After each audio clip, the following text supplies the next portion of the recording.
কলকাতায় party office খুলে বাংলাদেশ বিরোধী কার্যক্রম চালাচ্ছে গণহত্যায় অভিযুক্ত আওয়ামী লীগ। বিবিসির পর ভারতীয় সংবাদ মাধ্যম দ্য প্রিন্ট এমন খবর দেয়। এরপর বুধবার আওয়ামী লীগের কার্যক্রম বন্ধে ঢাকার চিঠির জবাবে দিল্লি জানায় তার দেশে কার্যক্রমে নেই আওয়ামী লীগ। বিশ্লেষকরা বলছেন, বাংলাদেশ বিরোধী কর্মকাণ্ড বন্ধে ভারতের দূতকে ডেকে কড়া হুঁশিয়ারি দিতে হবে।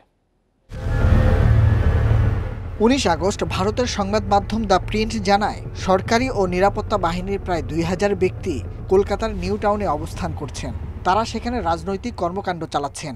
এর আগে ৭ আগস্ট বিবিসি বাংলাও এমন খবর দেয়। দ্য প্রিন্টের ভাষ্য, আওয়ামী লীগের পলাতকরা ভারতীয় সুযোগ সুবিধা ব্যবহার করছে। নিজেদের মধ্যে বৈঠকের পাশাপাশি বিদেশে থাকা লুটসঙ্গীদের সঙ্গে যুক্ত হচ্ছে, অনলাইনেও চেষ্টা করছে বাংলাদেশে অস্থিতিশীলতা তৈরির। গণহত্যায় অভিযুক্ত আওয়ামী লীগের কার্যালয় বন্ধ করতে দিল্লিকে বুধবার চিঠি দেয় পররাষ্ট্র মন্ত্রণালয়। দিল্লি জানায় তার দেশে কার্যক্রমের সুযোগ নেই আওয়ামী লীগের। বিশ্লেষকদের পরামর্শ, কেবল চিঠি নয়, ভারতীয় দূতকে ডেকে জানাতে হবে কড়া প্রতিবাদ। ভারত বারবার অতীতে বলে আসছে যে তারা বাংলাদেশের অভ্যন্তরীণ বিষয়ে হস্তক্ষেপ করবে না, অথচ এটা শুধু হস্তক্ষেপই না, একেবারে শত্রুতামূলক আচরণ।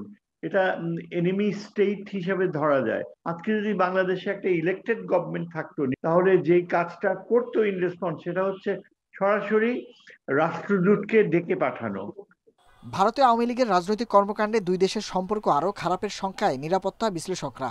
ভারতের ইন্ধনে আওয়ামী লীগ যারা এই দেশ থেকে বিতাড়িত হয়েছে, সেই আওয়ামী লীগ ভারতে বসে হোক বা পৃথিবীর অন্য জায়গায় বসে হোক, অথবা বাংলাদেশের ভেতরে যারা এখনো লুকায়িত আছে, তারা চেষ্টা করবে যে ইলেকশনের আগে অরাজক একটা পরিস্থিতি করতে। দেশের সম্পদ লুট ও গণহত্যা চালিয়ে যারা বাইরে থেকে ষড়যন্ত্র করছে, তাদের ইন্টারপোলের মাধ্যমে দেশে ফিরিয়ে আনার তাগিদও দিচ্ছেন বিশ্লেষকরা। Nahid Kamal, independent news, Dhaka.